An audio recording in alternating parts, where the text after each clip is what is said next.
All right, welcome in to another episode of the Secure the Bag Book Club. I am Brooke Brown. I am your chief asset underdog here with another episode of this stream. I am so excited to dive into the book that we are talking about this month, which is The Psychology of Money by Morgan Housel. And yeah, but first, a couple of things. Why did I change the name of the channel? So I changed it from What Brooke Spent to Asset Underdog. And I felt like this name change just was a long time coming. I have been doing the vlogs with the Asset Underdog moniker, and I just was like, you know what? Take the plunge, really embody the spirit of championing the underdog and what I feel like to be the sentiment of a lot of people who engage with my brand. It's how I feel sometimes when I'm like, you know what, I have these assets, but man, I want more. So we here on my channel are talking about ways that we can acquire assets that grow and protect our wealth. So that is why I changed the name. And so you can find out more about the brand at www.assetunderdog.com. A couple of things. So first, the book we're reading, there's a schedule. It's at www.assetunderdog.com/events. You can go there so you can keep up with how the pages that we're reading, the chapters that we're reading, and you can find a link to buy the book on Amazon, all that good stuff.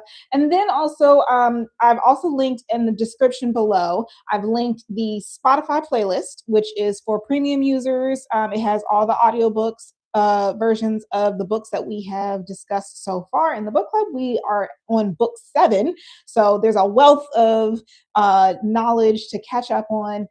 You can go to the Spotify playlist. You can also go to the playlist on YouTube. I've split them up so that they are by subject, so you can go and look at past lives and really engage with the book that you choose to read. And you can also look on my website, assetunderdog.com/course, where I have the Asset Academy. And there you will find companion PDFs that are completely free.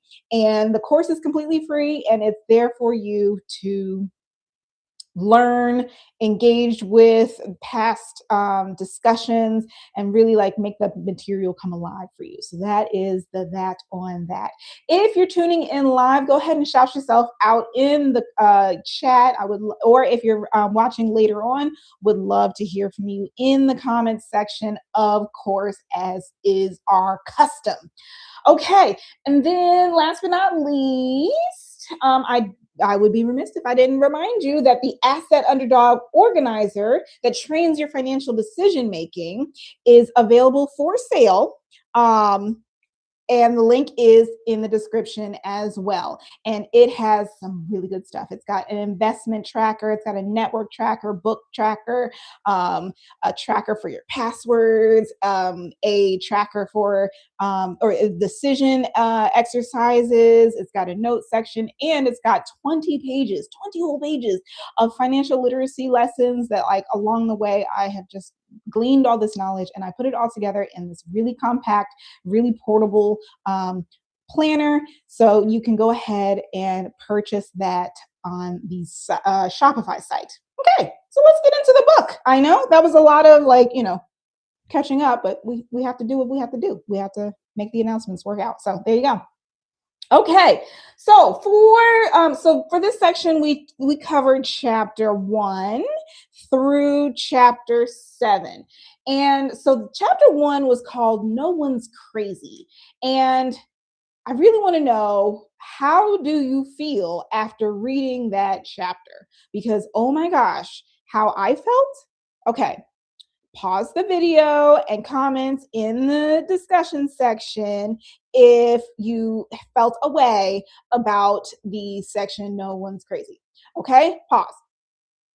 All right, now come back to the video. Okay, how I felt about it, I really enjoyed reading chapter 1 because it just kind of made my shoulders like fall, where I was just like, I had been like up, like, oh my gosh, I got to do the right thing financially. What if I don't do the right thing? And, all this advice, this one says this, but this one says do that. And chapter one was just like, all right, let's all just take it easy, you know? So chapter one, it set the tone on page 18 and 19. So I'm going to read what that said. Let me get to it. Okay. It said every decision people make with money is justified by taking the information they have at the moment and plugging it into their unique mental model of how the world works. Okay. He goes on to say, those people can be misinformed. They can have incomplete information. They can be bad at math. Hello. I mean, can you believe? They can be persuaded by rotten marketing. They can have no idea what they're doing. They can misjudge the consequences of their actions. Oh, can they ever? But every financial decision a person makes sense for them in that moment and checks the boxes they need to check.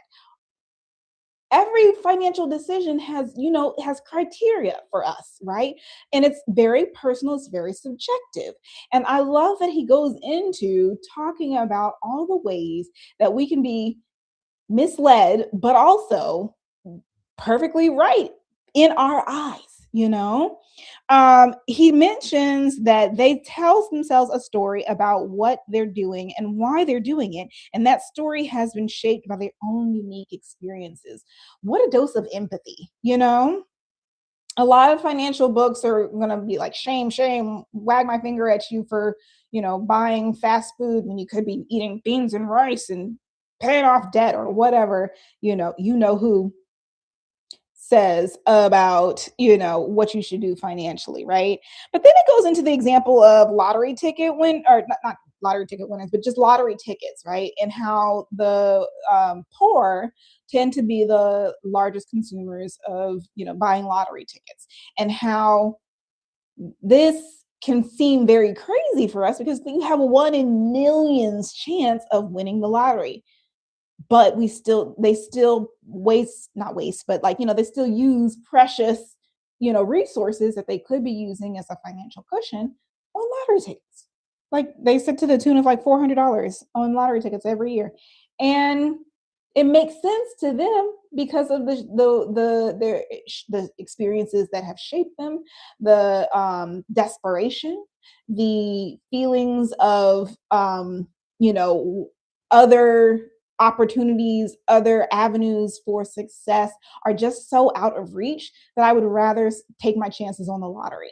And I think that there are so many other decisions that we all make that are similar to the lottery ticket. They're like, on paper, they may be a little irrational, but they work for us because they fit the story in our heads. So I really like that part. It went on to say on page 19. I really like this call out. It said, few people make financial decisions purely with a spreadsheet. But I mean, you let a financial guru tell you that find out that you aren't using the spreadsheet. Again, wagging their finger at you, right? Shame and blame. They make them at the dinner table or in a company meeting. Places where personal history, your own unique view of the world, ego, pride, marketing, and odd incentives are scrambled together into a narrative that works for you. Wow, what a way to start the book, right? Then on page 21, this is the same chapter.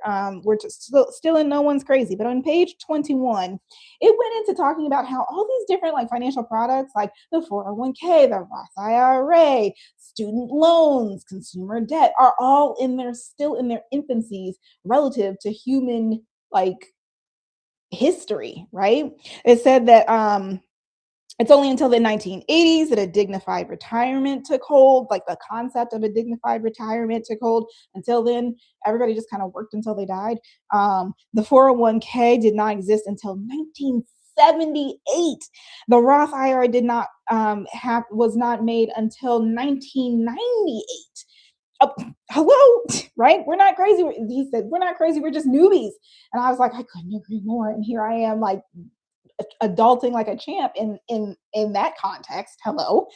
Then it says Index funds, less than 50 years old. Hedge funds, less than 25 years old. Even consumer debt didn't happen until like after World War II, where the GI Bill made it easier for millions of Americans to borrow. And I'm like, oh, so here we are with our brains that are, ancient, and these financial products that are absolutely, completely not. So what are we to make of this? What are we to make of this, right? Then in chapter 2, it said luck and risk. And here is where I want to park a little bit as well and talk about just how right he very much so is. Okay.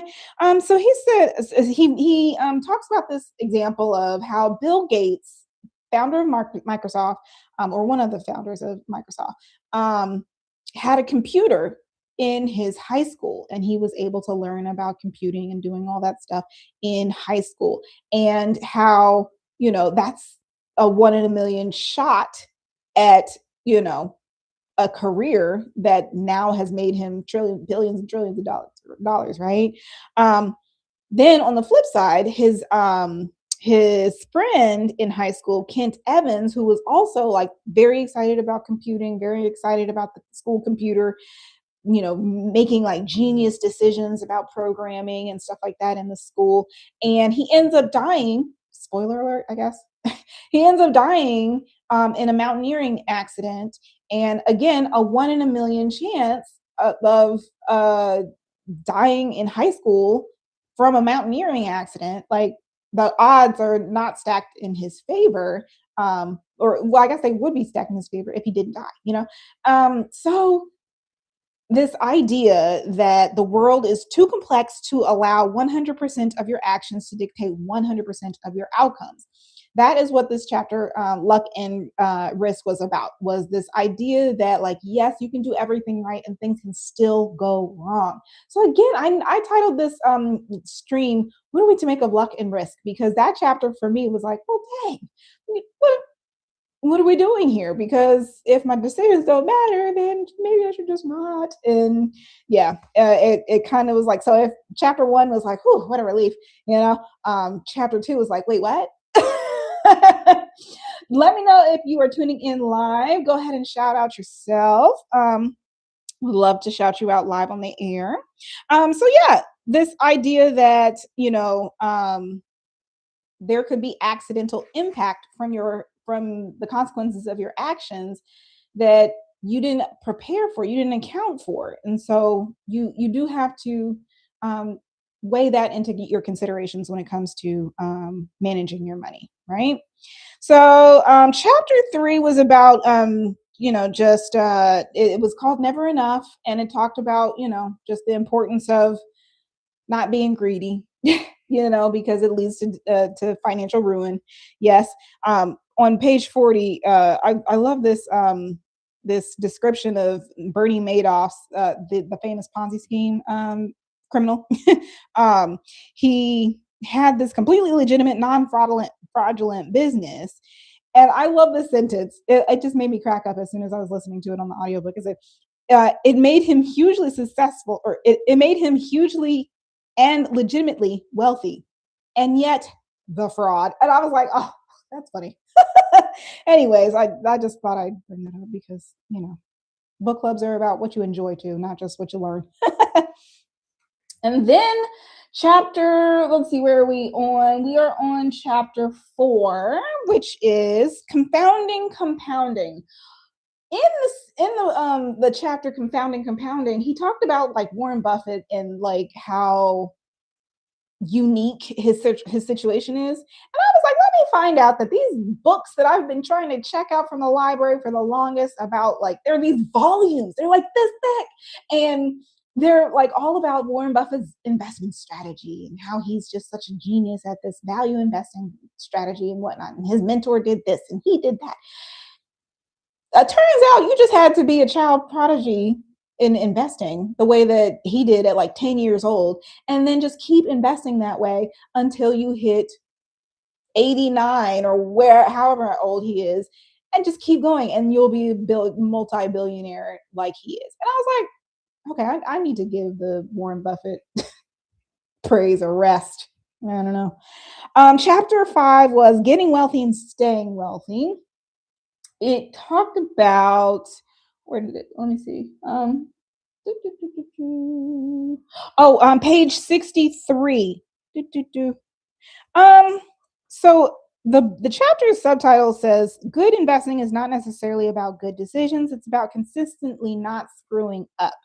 And I've said this on a previous video, but I don't have a fear of missing out. I have a fear of not of messing up, you know? FOMU. There we go. So in the chapter it said where is it? So one of the like headings said planning is important, but the most important part of every plan is to plan on the plan not going according to plan. I said, oh, bars right there. So he talks about how it's important that preventing one desperate ill-timed stock sale can do more for your lifetime returns than picking dozens of big time winners. And I was like, oh, well, that's simple enough. I mean, I can try to prevent myself from doing irrational things, like getting out the market when it's down and trying to time it when it comes back up. So yeah, those things are important. And then I think probably one of my favorite chapters is this chapter called Tails, chapter 6. Tails you win. You can be wrong half the time and still make a fortune. Music to my ears, okay? And I like that because in my own personal finance journey, I have felt for a while now, just reflecting and looking back on the choices that I've made and whatnot, that like you can still make mistakes, mistakes, air quoting, right? Because one mistake is probably genius when it works out well. You can make mistakes and still make millions. I haven't made those millions yet, but I mean, I'm just saying, I'm speaking into existence, okay? But I'm feeling like it's important that we acknowledge that it's only a small percentage of your decisions that are creating the larger lasting outcomes that you're seeing that is materializing in your life and certainly in your financial portfolios for sure. All right, I'm going to cut it I'm going to cut it right there. We're going to discuss in the comment section. If you're watching later on, go ahead and leave your note in the comment section. Just let me know that you tuned in and that you're really getting something out of the book that we are reading. Next week, Wednesday, June 17th at 7 p.m. Eastern Standard Time, we are going to be discussing chapters 8 through 14. So through 14, stop at 15.